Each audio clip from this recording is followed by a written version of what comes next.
in session. My name is Hannah Rad, and in the tagline words of the new Netflix series Grand Army, we rise, we rage. But I'm gonna flip it just a little bit today because I'm joined by some esteemed classmates of mine. We rise, we rage, we roundtable, and we're talking about issues that are happening not only in the classroom that we may have experienced, issues in this class and this game that we call life. I'm joined by Haseeb, IV Jay, and Nick Grant. I'm so excited that y'all were here to join me today. And we can have just an open, honest, and candid conversation about things that we experience on the daily and kind of how that pertains to a lot of the themes and tones that we've seen in this new series, Grand Army, because it's basically like nothing is off limits. Like, we're not just talking about racial profiling or bullying or rape culture. We're talking about all of that, and this series really hits on that in a very real and honest way. Most people, even people who want to help, they don't always understand what some people are up against. We see these 5 young individuals who the series is focused on. We got Joey, Layla, Dom, Sid, and Jay. And they all come from different walks of life, but their experiences are not that dissimilar in that they're balancing a lot. We balance our home life, our streets, our friends. And it's not just schooling and sports and music, it's everything that's happening around them in the world as well, too. And I think right now more than ever, it's so vital not only for us to sit here and have conversations like that, but for us to be able to see that in media and art as well, too. I don't have all the answers, but to be honest, it matters who you talk to. For you watching it, what's the feeling that you got from like the moment you hit play? Like, what emotion was evoked out of you? What was the feeling you had? So off rip, you know, it started off with like a terrorist bomb blast. Yeah. Right? And once again, being who I am, that means a whole nother thing, right? Mm-hmm. And they kind of alluded to that in the show with, they showed the Sid, the brown kid on the show. Yeah. He sees the police, he's worried that they're gonna check him, right? Mm-hmm. And you know, you hear the kids talking, oh, Arab terrorist, this. Yeah. I remember in 6th grade when 9/11 happened, this girl came up to me, straight up, why did your uncles do that? Yeah. I swear, that really happened. That's real life. So I felt that in that moment where it's like, okay, I know what it feels like when people think you're the enemy. What was it like coming from your home? Like, what was your family, did they tell you to act a certain way, do something in a specific way? Because we see this in the series as well, too. Sid goes through this where his parents are saying, you gotta study harder, you gotta act differently. If the police pull you over and wanna search in your bag, because there's the whole scene with the bomb and they're targeting someone, racial profiling, and the dad's basically saying, no, if they stop you, be real nice to 12, be real nice to the police. No, that's facts, and that's something that really like resonated with me because, you know, coming from an immigrant family, it's like your peoples come from a whole different country and they're escaping violence, they're escaping warfare, poverty, that's what they're escaping. So when they come here, they don't want their kids to have to deal with that. Yeah. So with that said, it's always like, yo, don't make no noise. Just do your work, keep your head down. You don't want 12, you don't want the feds, you don't want nobody paying attention to you because that's gonna get in the way of your success. I don't have all the answers. What I know is my own experience, but okay, like I was late today. I accidentally set my alarm for PM instead of AM, which was careless. I own that. But see, I went to bed at 5 a.m. this morning. Same thing yesterday and the day before that, because there's just not enough time to do all the things I have to do to go after the life I want. We see these characters in the show, and I want to focus on Dom. Not very well off, taking care of the little siblings. Mom is kind of not always there. She's trying to make extra money. She's also a star basketball player. She's trying to get an internship, which she sleeps through. I want to know how y'all relate to her through your own experiences in high school. Like, crazy, because I feel like I could relate to her to the T. I'm actually getting a little bit anxiety thinking about it because it's like, my childhood, I'm only 18, but I did grow up watching domestic violence. We didn't have nothing when I was little. We lived with my grandmother for a minute. My mom found a dude, he was not good for her. And there were times when my mom was just completely out of it. Like, she was so sad, and like I really couldn't do nothing because I was so young. So I did the best I could. I have a little brother, and I did the best I could to raise him and make sure, like, you know, you watching this guy do this to our mother. You can't grow up this way. things took a turn and this whole music thing popped up. I want to cry. I'm not gonna cry. Let it out. Come on, tears. To bring up what you said, we rose from it, and we actually want to start doing these things where it's like we want to go out and talk to other women who've been through domestic violence, have been through the struggle, and start raising awareness and making everyone realize that, you know, everything happens for a reason. We talk about strong women. I mean, come on, sitting right here. I mean, a little round of applause here for Jake. How come you guys never put me in Hebrew school? We're not religious, sweet. Okay, but didn't you think I should be in, like, Chinese school? You're never really interested. You just wanted to do drama and dance? Well, you could have forced me. I mean, you forced me to do ceramics. Is there something you know that I don't know about me? What? Chinese girls at school treat me like I'm not really Chinese. One of the characters, Layla, the young Chinese girl who was adopted by 2 Jewish parents, she comes in and you can just feel her uneasiness throughout every scene that she's in. She doesn't know how to be Asian. She doesn't know how to be American. She doesn't know how to be an adopted child of 2 Jewish parents. And so there's this constant struggle for her to try and fit in. And it's almost like she's convincing herself that she doesn't belong anywhere. As a first-generation kid, there was a culture in my house that existed, and then in school was a whole other culture. So where do I fit in? There weren't a lot of kids from my ethnic background at my school. There might have been 1 or 2, right? So naturally, growing up, it was the black community that kind of adopted me as one of their own. Yeah. You know what I mean? I played basketball, made music, rap. My homies were all black, most of them. So when I got to high school, there's the Muslim Student Association. Now there's a few more Pakistani kids around the way. But I'm going to basketball practice. They're going to the Muslim Student Association. Kid comes up to me. He's like, how come you hang out with all the black kids? I'm like, I never really thought of it like that. Like, those are my boys, you know what I'm saying? Like, I grew up with these are my brothers, you know what I mean? They don't see it like that, so it's like, damn, I'm not part of their community, but I also know I'm not African American. I'm not black, and I know that, and I love my culture and where I come from. Teetering that line, who am I? Where do I fit in? And for me, you know, that's the American experience for someone who's not actually from here. Yeah. I think I was one of the lucky ones just to be around people that kind of related to me. I went to an all-black school. Okay. So I just always found somebody who could like relate to, kind of somewhat know what I was dealing with at home or outside, just in life, period. So just to have that comfort, you know, was an advantage in a sense. Okay. But that, I did watch that and look at different people that I came across in my life, like her story. Yeah. And saw that just in a way, like just not knowing who you are and being insecure in certain places, at certain points and spaces in your personality is like, you always gonna seek validation. So I saw the clear message in that, for sure. And that's why representation matters, yo, because when I was a kid, we didn't have anybody like me on TV or on any media platforms at all.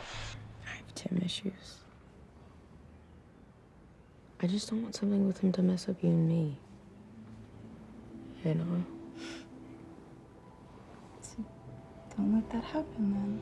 As young adults maturing into your own hormones and sexuality and all that, you're trying to figure out who do you like? How do you like someone? How do you go about it proper? And, you know, what we see in this series is that some not so great stuff happens. We see a lot of that in storyline of Joey.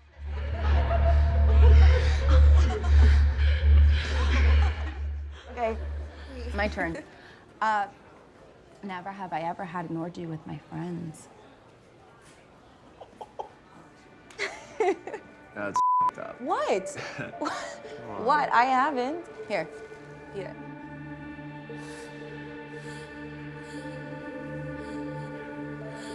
We see her in one of the first scenes she's in, she throws a used condom at Layla. Cut to 3 episodes later, she's getting viciously attacked in the back of a cab by 3 different guys. And so we see her character shift and transform. And I think that's a big storyline that kind of goes throughout this entirety of the series, is the transformation. How do these characters transform? How do they overcome? For me, I actually had a really tough time after finishing episode 3. 3 white dudes in the back of the car with Joey, and they all been drinking, they were at the movies, and things just get out of hand. I mean, there was no consent. No one asked for anything. They just went in on her. Watching that scene, I'm curious to know what the guys thought of watching this. Man, I have zero tolerance for stuff like that. Like, I was raised by all women, so to kind of see that was like, that's the first time I paused the show in like a really long time and just watched it. But yeah, me personally, long story short, I just feel like everybody should burn in hell for that. Like, everybody's responsible, even if you didn't participate. If you was there and you let it happen, you're responsible, you know? Yeah. I mirrored that with the zero tolerance, first and foremost, you know? One of the things I thought was interesting is while she's dealing with her trauma, it's like she's going back in time and re-envisioning it, and she starts doubting herself. Yeah. Like, damn, did it actually happen or did it not happen? Let me tell you what, 1,000%, and like as someone who is a survivor of sexual assault, that's what happens. Like, I went back in time to an experience that I had when I first went to college, and it was not that dissimilar to what happened with her, like to the point of when Tim texts her, "Are you okay?" Like, I was getting phone calls and texts from someone that had assaulted me, like, "Yo, are you okay? Can I take you out on a date after?" To like smooth it over as if everything's okay, because that idea of consent does not exist. I mean, I kept quiet on this shit. Like, I didn't say anything for the better part of 10 years. You go back through, you're like, what did I do to encourage this? And like, even when she's standing in the mirror and she's washing herself off or whatever, and then she starts putting on her lipstick as if everything's okay, that's exactly what I did. I went about my schooling, I went about my business as if it was like, this didn't happen, I don't want people to know. I think as men, you know, when it is time to talk to the next generation, it's really on us to let our youngins know, like, if the school's not going to teach you about consent, if you're not getting it from the books, then it's got to be on us to you know, give game, you know what I mean? And let people know, like, what's cool and what's not. I do think that there is value in having that OG, that person, that mentor, that someone that you could look to. And even if you're not looking for that, something or some piece of art, media, culture that you can look to identify with. And that's why a series like this is so important, because you seeing the good, the bad, the ugly, the struggle, the strife that all these kids are going through, but we're also getting to see them to move. Like, they going from caterpillar to butterfly in a variety of ways here. Like, and we're seeing how they were episode 1, and we're seeing how they are episode 8, and that transformation that happens throughout, how they persevere, how they use their art, how they use their creativity as well too. So for you too, like I said, as our young, almost just out of high school or here happening, the way that you write your music, the way that you're putting your own experiences into your art, do you kind of, like, when you look at it, like, you've seen these experiences with your mom, with violence, with raising your young brother as well, too.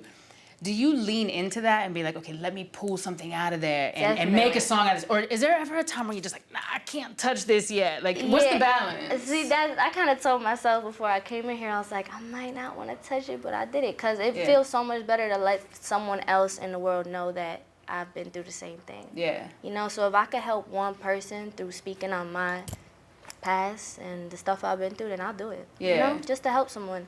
But definitely, I started writing music when I was 15, and I was always talking, like, everyone was like, you have such an old soul, like, what have you been through? And it's like, like, you know, you live, you watch stuff, even if it's on TV or in real life, and you just pick it, and that's how I really got my inspiration, from real hard life.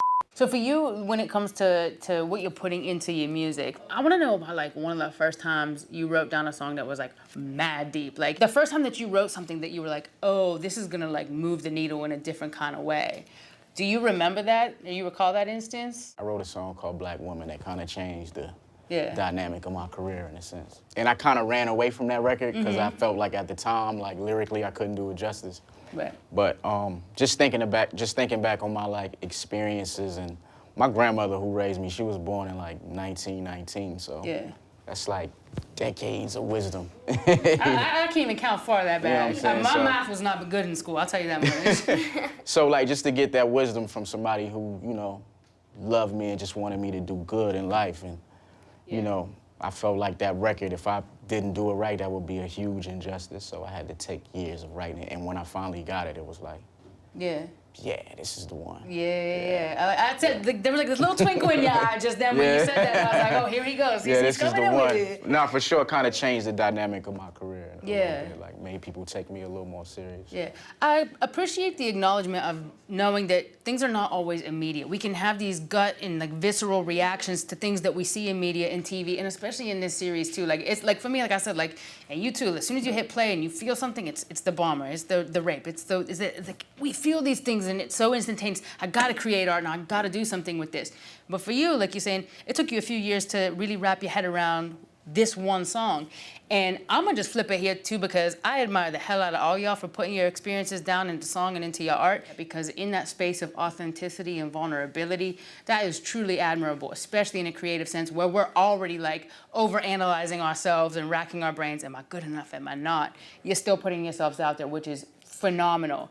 And I think we see that a lot in these characters as well too, which makes me want to hone in on Jason. Mr. Jackson, we're pressed for time. I just want to make sure you have the folder that I brought. I've collected over 200 signatures. You were there at the time of the theft, were you not? Yeah, but it wasn't theft though.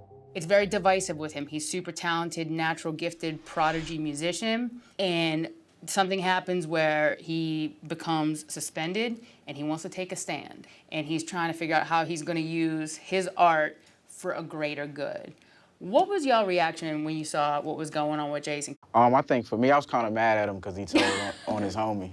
He did. I mean, we're not all that thrilled with Jay, but like, you know, we human, we got flaws. Yeah, no, I got over it, but yeah, just to see like, you know, like his just spirit to like kind of chase and rectify and, you know, have atonement for what he did and kind of straighten the situation out was like dope. That was admirable. Like, What'd you think about it, man? I think his story was, it really touched on the systemic oppression that happens in the school, you know what I'm saying? Yeah. And they mentioned it a few times, school to prison pipeline, right? Yeah. So him and his boy Owen, they were just messing around, and that one instance of messing around could have totally destroyed their entire lives, right? Yeah. And the system is designed especially for that to happen to young black kids, you know what I'm saying? And that is one of the biggest problems we have with the school system.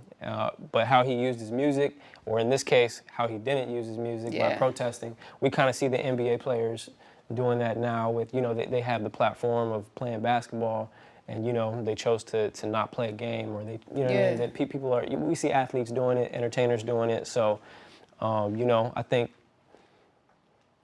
you know, he shouldn't have snitched on his mans. Dry snitch by accident, you know what I'm saying?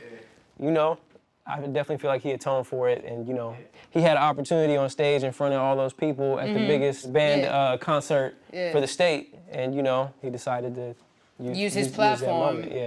Pieces of media like this, and education and knowledge, and these conversations are so vital, as uncomfortable as it gets, as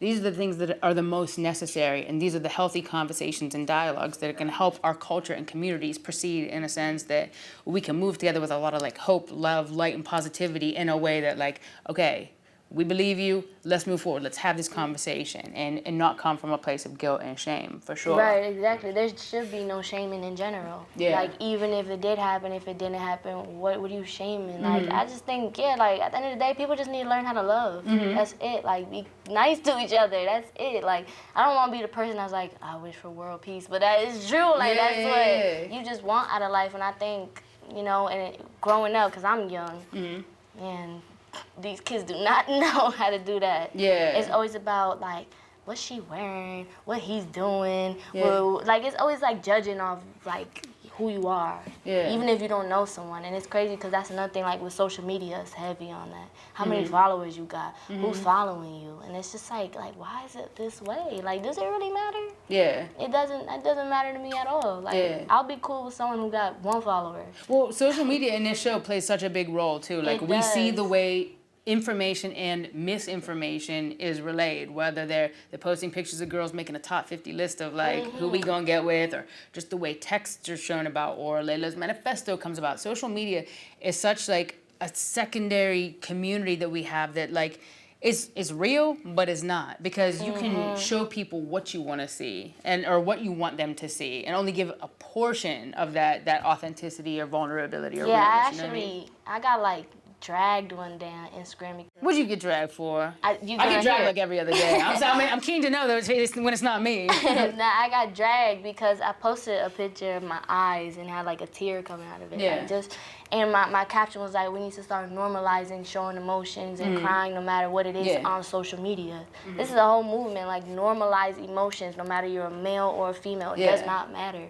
Like, and people were there like, you only doing this for attention. This is things that women do for attention or stuff. I was like, I'm not asking for your sympathy. No. I'm trying to send the message that you need to come up here and start acting like who you are. Like we said, people only like to show bits and pieces of their life on social media, but I think, again, it's all about letting these people know what's up. So if I want to post a picture of me crying because I'm having a shitty day, I'm going to do it. As artists and people in media, like our social media is like our public profiles, right? It's how we book gigs, it's how we get shows, it's how we expand our fan base and XYZ, whatever, right? But for kids or for people who aren't using their social media to like push their business or their music or their art or their career or whatever, right? I don't even know what Instagram is like for a 16-year-old, or I gotta like talk to my cousins and try to like see what they're on, or why they're taking photos in a certain kind of way. Your whole life is online, and I imagine the pressure is like a lot. You can't be everywhere, and it's not okay to leave people hanging. Then I think I need a break from the team. I should quit. Learning how to prioritize can be tough, but this is how it goes. I just want you to think about staying focused on all of the things that are gonna push you forward, not hold you back. I know. If this pushes you forward, I support you. I'm interested to know, and we've touched on this a little bit, but how do you transform through your music, your creativity, your art? How do you see that you've evolved from where you were to where you are now to where you're going? I think for me, I had a lot to learn in the beginning. I had a huge ego. I thought I was the best in the world. Nick Grant. Yeah, exactly. So different challenges and different experiences showed me that wasn't true, you know. And you always gotta have, like my grandmother used to say, it's 2 ears, 1 mouth. You listen more than you speak. Yeah. Is that in your next song? This is grandma. Collab. It's grandma for sure. But yeah, just listen more than you talk, and you'll learn something. And be able to apply it to not just your craft, but just life and knowing how to handle situations better. So. What about you, Haseeb? I think for me, it was a journey of understanding my own identity and where I fit in the fabric of American culture, you know what I mean? And, I've always considered myself a guest in hip-hop culture because my people didn't create hip-hop. So I'm a guest in hip-hop culture. And I had to come to grips with that at first and recognize that. And then once I was able to do that, then I was able to be me in my music. And I think that once I was me in my music, I became more confident in getting it out there, and I just made better music once I found out who I was. Yeah. For you, what was that transformation like? For me, in the beginning of starting to make music, I feared losing and feared of judgment and what people thought about like me, or like if I wasn't gonna be good enough. And I think it took time for me to overcome that and just realize, like, to be real, that's really it. Like, if I like what I'm doing, that's all that matters to me, and I like to send a message of different topics, and I really just want to help others through my music. When people listen to my music, I want them to feel like they're like venting. They're able to let all their emotions out just by hearing one song, like, wow. So it kind of just took that whole thing, like, to get this thing out of my head where it's like, if it don't go Billboard top 1, like, you're not popping. So I really always had this mindset where it's like, be big or don't do nothing, and you gotta trust the process no matter what. So I think it helped me grow, and it made my music 10 times better than where I was in the beginning. Just gotta humble yourself, that's all. I respect the hell out of all y'all because, like, I see bits of myself in all of you and some of these characters as well, too. And to be able to relate to a series and individuals who come from all different walks of life. Like, y'all couldn't pick, like, 4 more different people to sit in a room here together from what age, location. Like, we from all over, and we come from different spaces, but we do find that connectivity and community. And I applaud y'all for the creativity you putting out there. Like I said, I have great high hopes and dreams for all of you because you're already doing dope stuff. But like I said, I'm a greedy fan of all y'all, too. So I want more. I want more conversations, more music, and I know that y'all are going to provide it in the most authentic and beautiful way possible. With that said, we're going to go out there and continue to build our culture in our community. Class is over. I don't know if y'all heard that bell that was in my head right here, but I think we need to get out of here now, yeah? You feel me? All right, let's get out of here. I say goodbye to all my sorrows and bye to